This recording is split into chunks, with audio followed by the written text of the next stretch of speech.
have. Yeah. Do you hear us? Okay. Oh, hello everybody.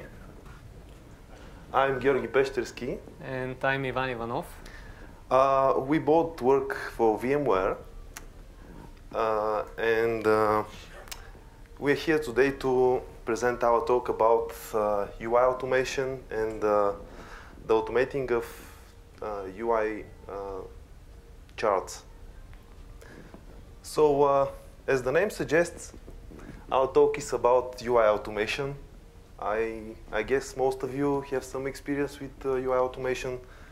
Can I ask how many of you have experience with WebDriver or Security? Oh, okay. A lot of people. Okay. So let me start with some background info. Well, in the past few years, we've been working to automate UI tests for VMware's VRealize Operations Manager. This is a new and exciting product for our company. And yeah, here are some screenshots. You can see how the UI looks like. It's huge, shiny HTML web application with lots of functionality in it. As you have noticed here, we have plenty of charts in our product. And these charts initially were left out of the UI automation because it always seemed a little bit hard to be covered there. But at some point, we started wondering how we could automate this part of our testing and how we could make it more efficient and do it with our automation. So first idea that came to our mind is something like this. We tried to mock the backend data so we can have always the same chart displayed in the product, at least at some places.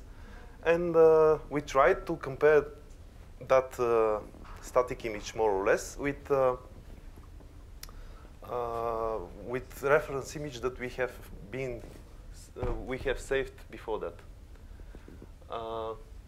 First, we evaluated our tools that we already had in our automation framework.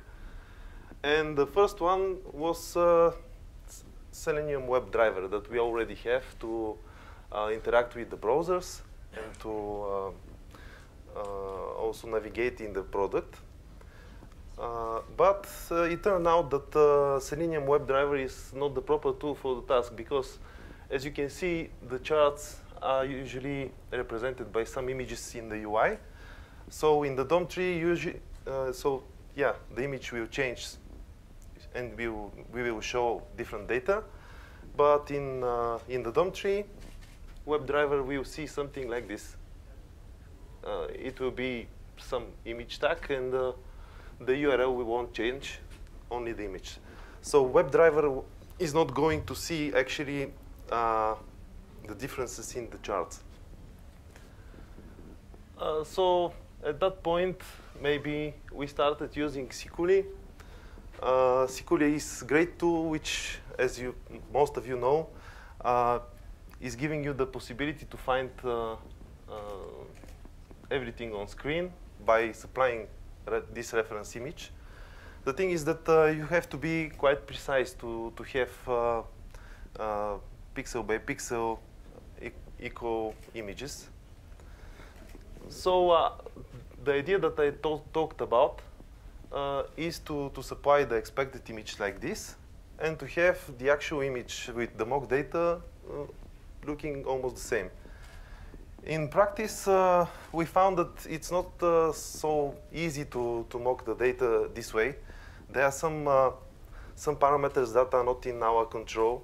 For example, sometimes the timescale might move, or the layout, or even the data mocking in the backend is of such big product. It's not so easy, at least to do it on all places.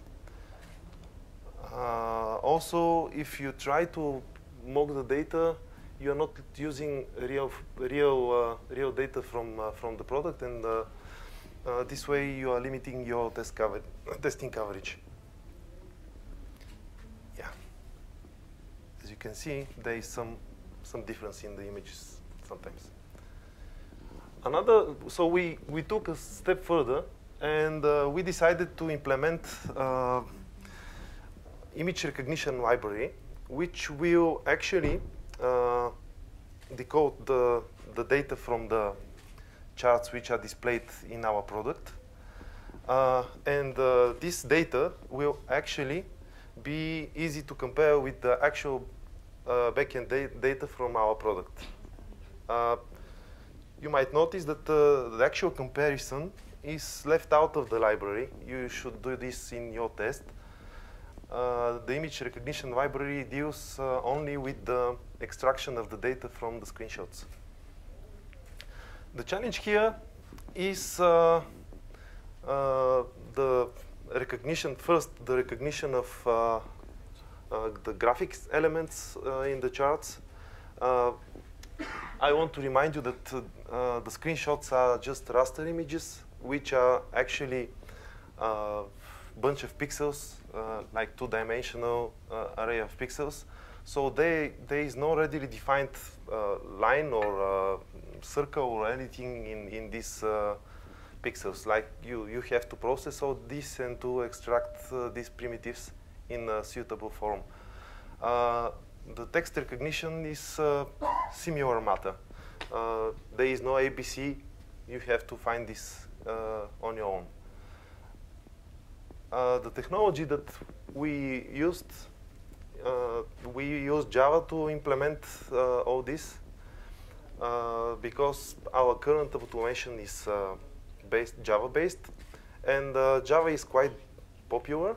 So our library will be adopted by many people easily. As I told you, we used Selenium WebDriver to automate the browser interactions and the navigations in the product.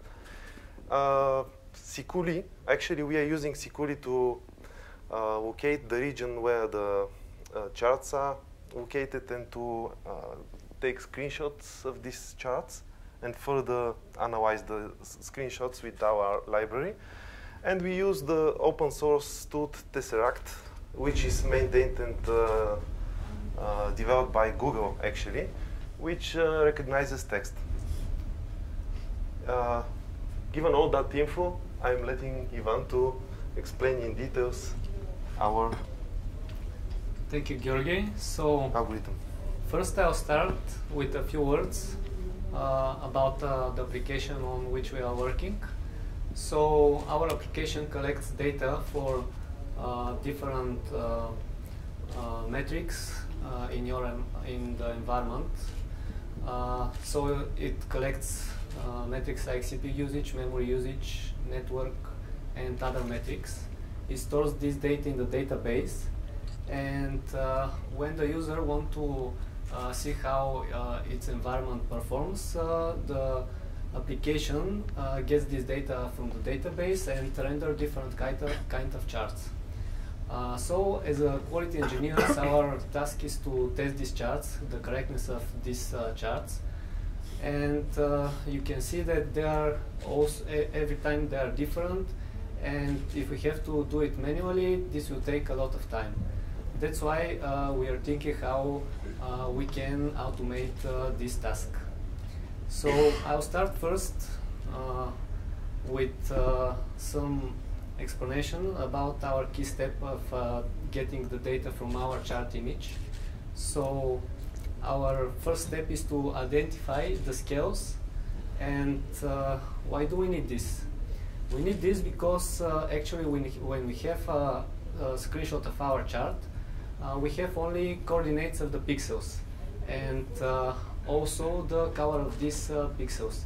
But this information don't give us the thing that we want to compare this data with the source data from the database. That's why our first task is to identify the axes. We are doing this identification by searching for the longest line for the x-axis and for the line with highest height for the y-axis. And when you find these lines, these are our axes. And of course, where they cross, this is our starting point of the chart. Our second task is to identify the scrapers, because near those scrapers are our labels for our line chart. Why do we need this? We are needing this because depending on these labels, we can identify the scales of this chart. So in our algorithm, we create a region near those scrapers, and we are taking a screenshot of this region. Now our task is to read what is the text representation of this screenshotted image.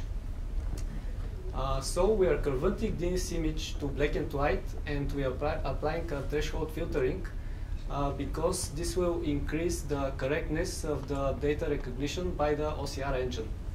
Currently, we are using the Tesseract engine, and the Tesseract returns to us a date string, and we are trying to parse this string to Java date object. After successfully parsing this data, we are doing the same for the y-axis. Again, we are taking a screenshot, and we are doing the same procedure, and the Tesseract OCR returns us the actual numbers on the y-axis. Now this gives us enough information to recognize the axis. Our second task is to recognize the actual line. We will start first by identifying the first point of our line, and after that we are reading our line pixel by pixel to the end of the image. So if we take a look at this region, how many colors do you see here? Any suggestions? I see one color for now. Yeah, some of you may know that there may be more. So to make it easily, I will make a zoomed image of that part, and you can see that there are 5 different blue colors for every pixel of this area. And now how to identify our point for that pixel, for every pixel of our chart. Simply we are defining a region, and in this region we are taking the central point, and this is our point for this pixel in our chart. We are doing the same for all other pixels from the chart length, and finally we are getting all the data for the line. Actually we have only coordinates like x and y coordinate of these points. Now, having the information from our previous step, we know that the distance between 2 pixels, for example, for the x-axis represents 5 minutes, and for the y-axis represents 0.2 megahertz. Now, having this information and the coordinates, we can calculate the actual representation of the time and the value for every pixel on this line chart. So now this is how our output looks from the charting library. The first column is the pixels. So here you can see that we have 1083 pixels as our chart length. Our second column represents the time, and our third column represents the actual value for every pixel. In the demo, which I will show you after a few more slides, we use this data and we pass it to JFree chart, so you can visually compare the generated chart with the original chart from our application. But actually, when you are writing test cases, you get the data from the backend, and you compare this backend data with the data returned from the charting library, and as a result you receive pass or fail on your test. So we have also implemented some algorithms about recognizing the bar charts. Here we use a similar approach like this on line charts. We are identifying the axes, we are identifying the scribers, and then we are measuring the height of the bars. And as a result, our charting library returns this kind of data. For example, for the first bar we have 4.3, for the second bar 2.5, and so on. Also, we have implementation for the pie charts, but here we don't have any axes, so we are using a different approach here. We are searching for our legend and for the colors in this legend. Then we are searching for every of those colors what is the percentage that is contained in our pie chart. And as a result, we return, for example, for the blue color 60%, for the red color 20%, for the green color 12%, and for the purple 8%. Now it's time for our demo.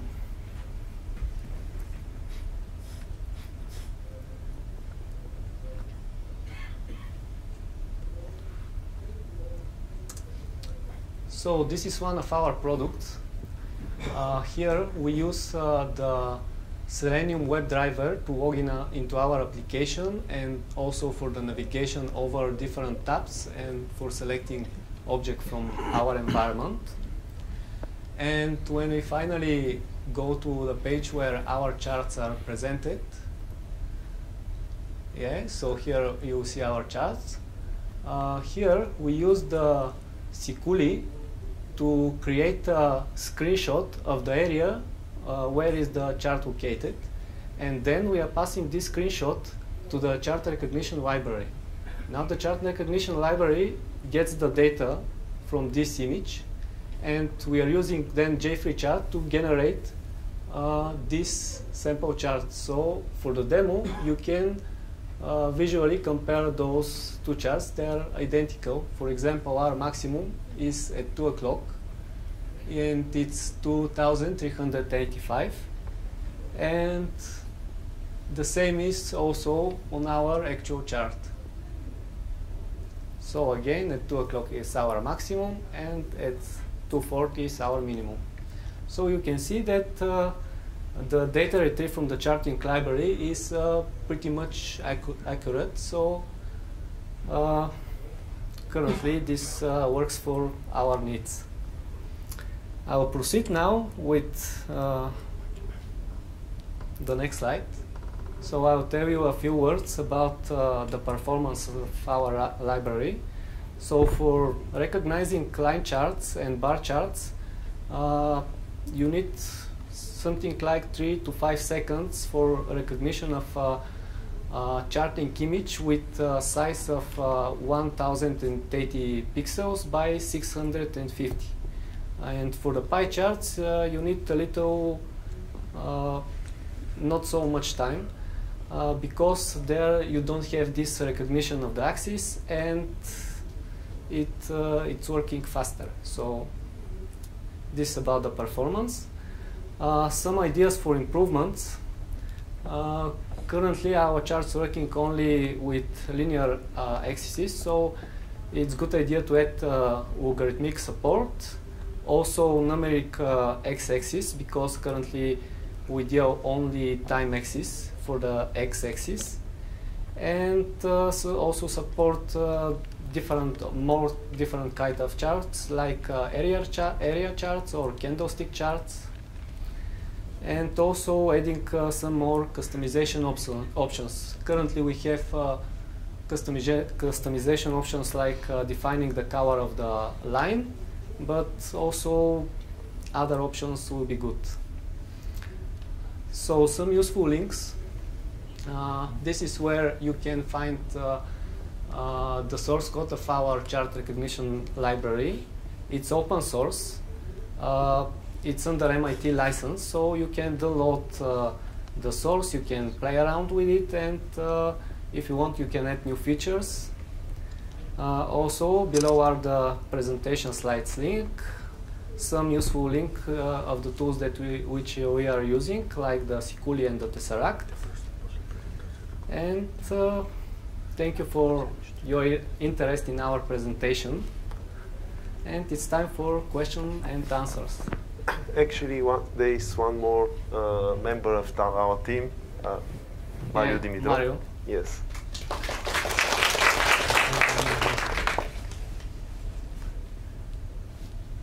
We don't have any prizes, I'm sorry. Yes? Questions about the data. In all cases, the data will be approximate. They won't be exactly correct, right? Yes. So what is your approach to match the real data from the database to those approximate results that you have from the charts?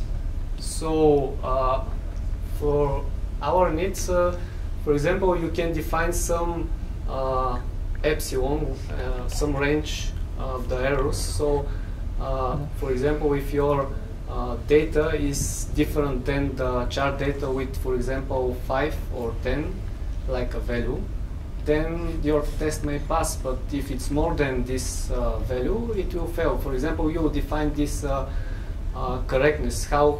What is the percentage of the correctness which suits your need? So also this the correctness of the data returned from our charting library depends very much on the axis scale, because for example, 1 pixel may represent 5 minutes or 5 hours or 5 days, and that's why this is some part of maybe you should tune in the... You have to tweak your test for the particular chart, you know, to make it work properly.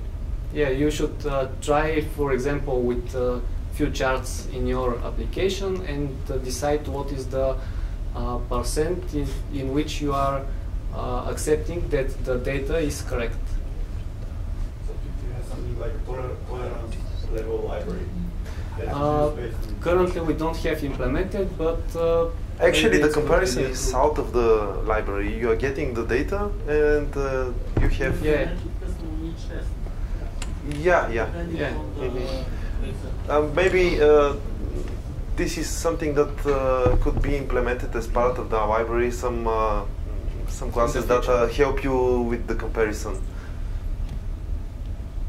Yes. So if you have a place combine different colors, how will you test? Currently you can define the line color which you want to recognize. So if you have, for example, 5 line charts on one image, you can tell the library that you want to identify, for example, to get the data for the red color, and then the algorithm will search only for the red color and for the range of red color, and it will return data only for this color. But the question was, your question is if there is bug, for example, something is appearing over the chart, how we are detecting this? Well, it depends on our tolerance to this kind of objects, actually.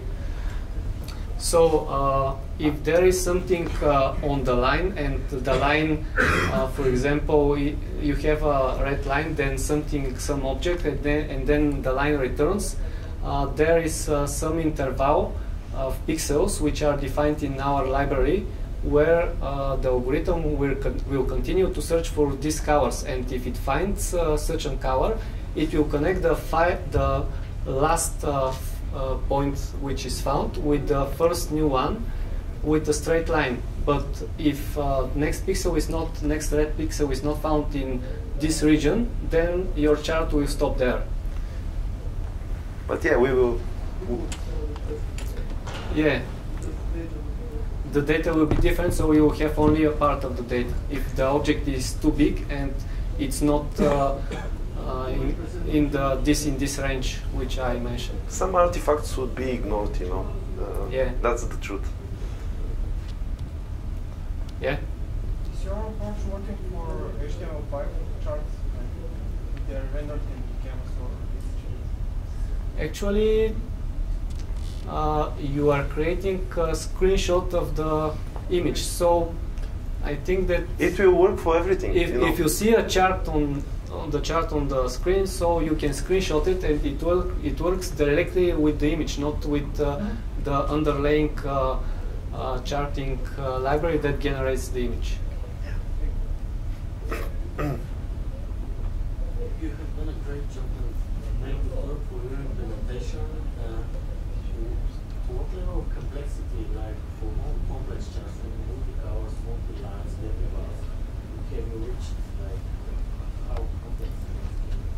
So currently there is not very, we don't cover the more complex charts, just those basic charts. But in the future, this is something that we want to do with our library to support this kind of charts. So it's an open source project, and everyone who wants to add more features there, it's welcome. You can contact us. Do you have the links on the slide? Yes. Yes. For the open source project? This is the link. The first one. The Yeah. first one. So you can download it from there. The slides also. You're very dependent on Tesseract. Yeah. Do you have a lot of problems with similar text or something that you don't recognize? Yeah, if the text is too small, it may come that you can't recognize the labels on the x-axis or on the y-axis. And also that's why we add also the threshold filtering, because sometimes even with some bigger labels it's hard to identify what exactly represents. I think in the beginning we tried to, at first we had lots of errors. I mean, the text wasn't recognized properly. So we did some experiments with upscaling the image, recognizing from upscaled image, but then I think applying different different yeah. filters, and I think sharpened filter worked well. The threshold filtering Yes, actually really. removes this more colors on your labels, and this helps a little bit to the OCR engine. But again, if you have a very small chart with very small labels, again you may have this problem of recognizing the labels. Also, it's not the size, but also there's a font you may Yeah, if you have very special font which is not, for example, your OCR engine don't recognize very good this font, also you won't be able to read the data from the chart. Have you tried this with the capture? Because this you can use this to tweak the captures on the website. You mean? When you have the image at the end of the subscription forms and so on, there's a caption where you Aha, have caption. Yeah. Uh-huh. So you can use this to tweak the captions pretty well. Create a Yeah. Yeah. We haven't tried yet. Not yet. But this means the websites have to implement different things. I think captcha is a little bit more complex, to beat, but Yeah, still Yeah. possible. Depends on capture. yes. Sure, the dashboard great. Capture knows about this. Yeah, definitely they know. Still. Not all. Yeah. One more thing, you can disable some of, you can disable the text recognition and to set if the you ranges know- manually. If you know what are your scales, you can ignore this part and just set it in the library. What are the actual scales that you're using? But then you are thinking that every time you have the same axis, and if something is wrong in your setting, then you get incorrect data. Any other questions? As far as I know, Tesla has AI algorithm inside. Have you tried to work the font you're using? No, we haven't experimented very much with the fonts in Tesseract. Actually, do you know how old is this feature? And because we experimented in maybe a year from now, something. If it's something newer, we haven't checked it yet. It's from earlier versions. No, we haven't tried this one. Okay, thank you.